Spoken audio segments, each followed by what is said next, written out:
দুটো দিতাম আমি দুটো দুটো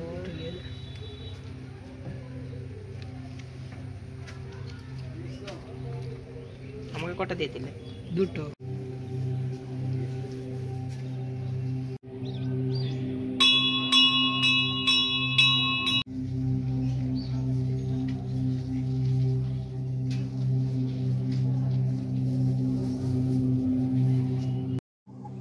আজ আমরা চলে এসেছি ক্ষীরপাইয়ের বড়মার মন্দিরে। এই বড়মার মন্দিরটি পশ্চিম মেদিনীপুরের ক্ষীরপাইয়ের মধ্যে অবস্থিত। এই বড়মার মন্দিরের বিশেষত্ব, এখানে বড়মা অর্থাৎ কালীমা পশ্চিম মেদিনীপুর তথা পশ্চিমবঙ্গের অন্যতম বৃহৎ কালীমা, এবং এখানের বড়মা পূজিত হন সম্পূর্ণ ভক্তদের নিজের দ্বারা। অর্থাৎ ভক্তরা নিজেরা নিজেদের মনস্কামনা এই বড়মার কাছে অর্পণ করেন, এবং কথিত আছে এবং এখানের বিশ্বাস যে এই বড়মা কাউকে খালি হাতে ফেরান না। তো দেখা যাক এই বড়মার মন্দিরের আরো বিশেষ বৈশিষ্ট্যগুলি। দেখতে থাকো উদয়ন ডায়েরি। আমরা পেয়ে গেছি এখানের অন্যতম এই পুজো কমিটির উদ্যোক্তা তথা, স্যার আপনার নামটা? আমার নাম ভানি রায়। বাণী রায়।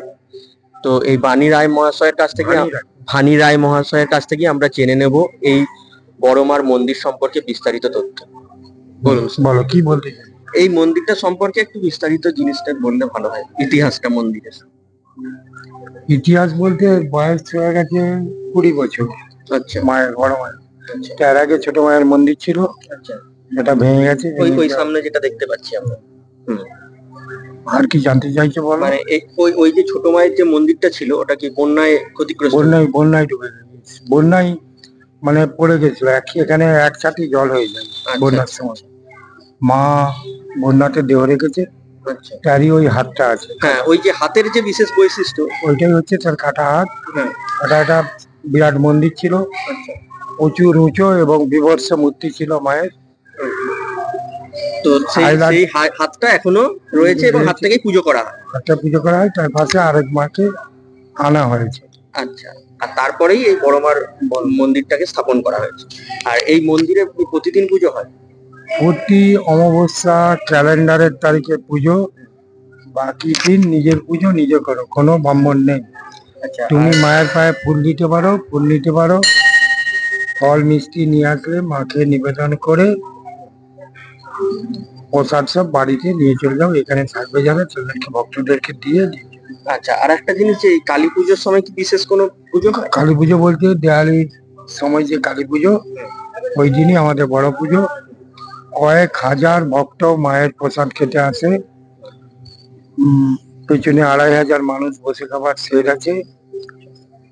ওই ছোট মায়ের বলি আছে, ওগুলো টুকরো টুকরো করে খিচুড়ির মধ্যে দিয়ে প্রসাদ তৈরি করা হয়। আচ্ছা, আর যারা ভক্তরা আসবে, ধরুন কলকাতা থেকে আসবেন, তারা কিভাবে আসবে? সব গুগলে সার্চ করলেই পেয়ে যাবে, বড়মার দিয়ে দিলে গুগলে। মানে ওই ক্ষীরপাই বাস স্ট্যান্ডে নেমে ওখান থেকে ওখানে টোটো ব্যবস্থা আছে? টোটো ব্যবস্থা আছে, 60 কিলোমিটার। আচ্ছা, ধন্যবাদ।